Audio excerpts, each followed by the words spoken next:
They say the left hand, it drop mountains. They say the right hand, be slaying dragons. All right, Brendan Taylor here, True School Sports. I'm with Akeem the Dream Cheatham. Is that still your nickname? Are you still the Dream? Or you? A lot of people still know me by that, but yeah, it's old. It's an old name, yeah. Well, I remember a while ago I had you on the channel when you was like kid, you like 12. Your influence, like who are some of the boxers you like watch or admire? Well, one of my favorite boxers of all time is Sugar Ray Robinson. Oh, okay. Yeah. What you know about him? I think. 12. And now you're what, like 21? Yeah. 21. Yeah. So you're in the pro game now. Makes me feel kind of old a little bit, but yeah. It's good to see you doing your thing, Akeem. You know, I know you do the acting thing, but I know you're a hell of a fighter. You know, you were. How many times you were a national champion? Like It's about 20 or more. 20 or more. 20 or more. A lot of people have it as 23. I think that's just kind of like what we totaled up. But yeah, a lot of people don't know I really box. Like I'm very skillful in it. I've been doing it for a long time. I'm a child of boxing. Yeah. And I guess I'm just kind of taking a different dimension as a fighter by doing acting in movies. Yeah. Great job, brother. Yeah. Great job. Yeah.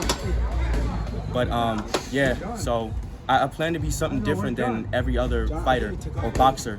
You know what I'm saying? Yeah. It's a lot of brain damage and a lot of kind of like, it's like a Spartan sport. It's a barbaric sport. Yeah, it's crazy. Yeah. So I just plan to be something a little bit more advanced than that. Okay. What does that look like, being more advanced in the sport? Being more advanced is having a wider fan base. Being more advanced is having more impact when it comes to my art. Because to me, boxing is an art. It's more like a dance rather than war. You know what I mean? War to me is MMA. That's real war. That's what would happen if you came up against, I don't know, any other foreigner in war. You would have to do everything. Yeah. So boxing is more like an art to me. And that's the same thing with film and acting. So it's kind of like, with acting, I think I impact people more with that. And then boxing is more like an entertainment for that night. Because after that night, a couple months from then, you know, people forget about it, move on with life. Yeah. But with the lessons through storytelling, it's deeper. It goes real deep within the soul and everything. Okay. What's your acting resume like? Because I mean, I see you on Instagram, but like for those that don't know, what's your acting resume like? So I did my first actual boxing movie, TKO. Okay. I just had one with Tisha Campbell, Russell Hornsby, Mekhi Phifer called Be Happy, Mary J. Blige's film. I did a couple of other things like The Pit. A lot of people see me on The Pit. Okay. They really like my performance on The Pit. For some reason, I can really channel pain. Like I can do, like portray pain really easily. I don't know why. I guess it's boxing. Look at that. There we go. See. Yeah.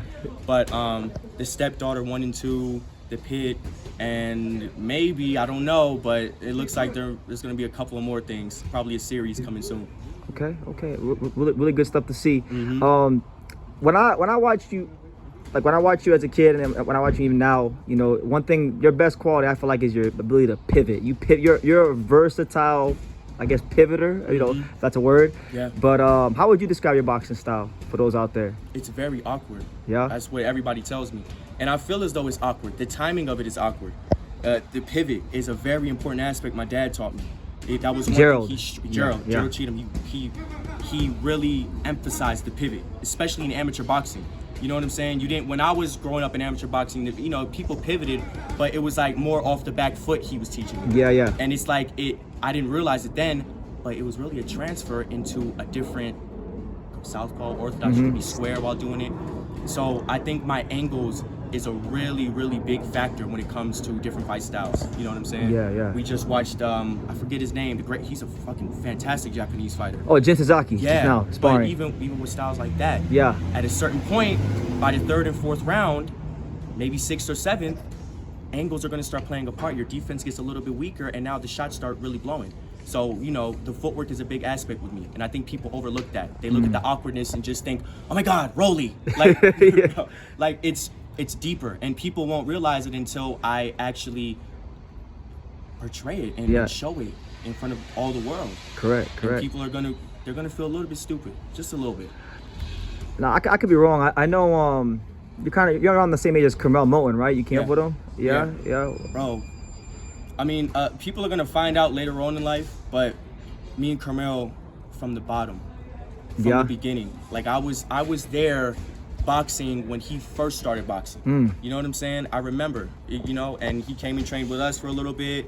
We spent the night with each other. Like, yeah, it kind of reminds me of like a Devin Haney, Shakur Stevenson, how they came up together. But I think me and Curmel, it was more deeper because we were like 8, 7, 8, 9. You know what I'm saying? So, dude, so proud of him. Yeah. Seriously. A lot of people remember through the amateurs how hard our dads were on us. You know what I'm saying? Our dads would hang out a lot too. You know what I'm saying? They were very tough on us. Very tough. Joe Jackson type of tough. Chastise you. You know what I'm saying? Maybe even extremely, more than other parents would even consider. You know, but it makes stars. It changes character. It either destroys them or it builds a diamond. And that's what you see with Curmel. You know what I'm saying? It's the stuff that his dad made him go through, and I'm not saying it's bad at all. It really shows in that ring because I don't think a lot of people are going to be able to keep up with the pressure he brings. Correct. Seriously. Correct. I know, like, big fight with him. At least the guy that pushing him to fight, it was Zaquin Moses. They've had some face-offs and whatnot. I love Moses. He really does have a real unique boxing style. But I think when it comes down to it, my personal opinion, I just don't. You don't got it for Curmel? I don't really see it like that. I mean, you know, he started boxing a little later than everybody else, but you know, who knows? Shakur and Willie, they might teach him something how to, you know, evade and stay away from mixing it up. But yeah, I don't really know. I don't know about that. Okay. With you, Akeem, is there a particular, like, I don't want to say dream fight, but is there a fight that you say, you know what, like, you know, 4 or 5 years down the road, that's going to be one of the fights that puts me on the map in boxing? Because everybody has those fights. Is there any guys you look at maybe in and around your age and you just you envision yourself fighting them? I envision myself fighting people like Ryan Garcia. Ryan Garcia. Of course, because boxing is a business. It's Correct. an art. It's like playing basketball. People can be friends but still compete. Correct. It's not a new thing. So of course I see a fight with me and Curmel. Of course I see a fight with Abdullah Mason. I don't know. I think Abdullah Mason will be a harder fight because Abdullah, you know. Then Curmel?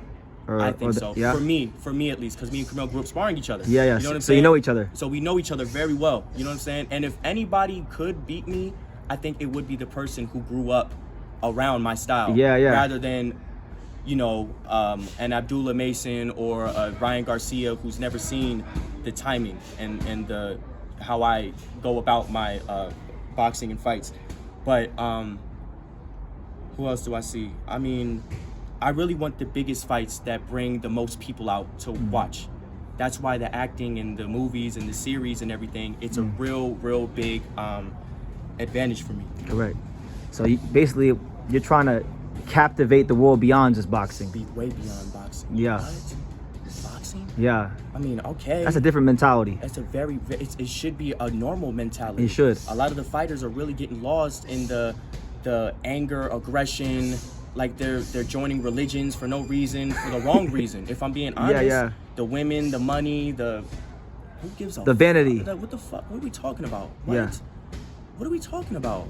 Whose life did you change? For real? What are you doing it for? So that's what separates artists. That's what separates it. And I'm very convinced that I'm gonna be very much different than the rest of fighters or artists overall. Seriously. Okay. And that's why I really respect and love people like you who are like real journeymen when it comes to this. You know what I mean? Hell yeah. Like you like the first one to really interview me as a kid. Yeah. You know, and who knows if I do accomplish what I see in my mind, this would be huge. Interviews like this. I listen. I was there from the beginning, so it would really just even seeing you now. Forget the championship. Just even seeing what you become now, it's really heartwarming for me. So. That's amazing. Yeah, man. I don't want to hold you up, Akeem. I know you got things to do, man. But any final message to the box world? Because we're gonna do more interviews in the future. But any final message? You guys can be looking forward to seeing me in the ring, hopefully 2026 throughout. If not, you will see me on the series. Just know when I come to boxing full-fledged and I'm doing crazy big fights, man, you guys are really gonna be in for a treat. I'm excited for y'all. I'm excited for the boxing world. You know what I mean? There you go. Well, Akeem Cheatham, the man's got a PhD in pivoting and acting. And yeah, thank you, man. Appreciate it. Thank you so much. Thank you for watching True School Sports. Thank you for watching another video on the untouchable True School Sports empire, the home of boxing. We're on the road to 100,000 subscribers, guys. So help us keep being great. Help us keep pushing out that real boxing content for the fine folks all around the world. And make sure you jab, you hook, you Mike Tyson, you Mayweather that subscribe button. Pops, show them how do they gotta hit the subscribe button. Pop, pop, pop.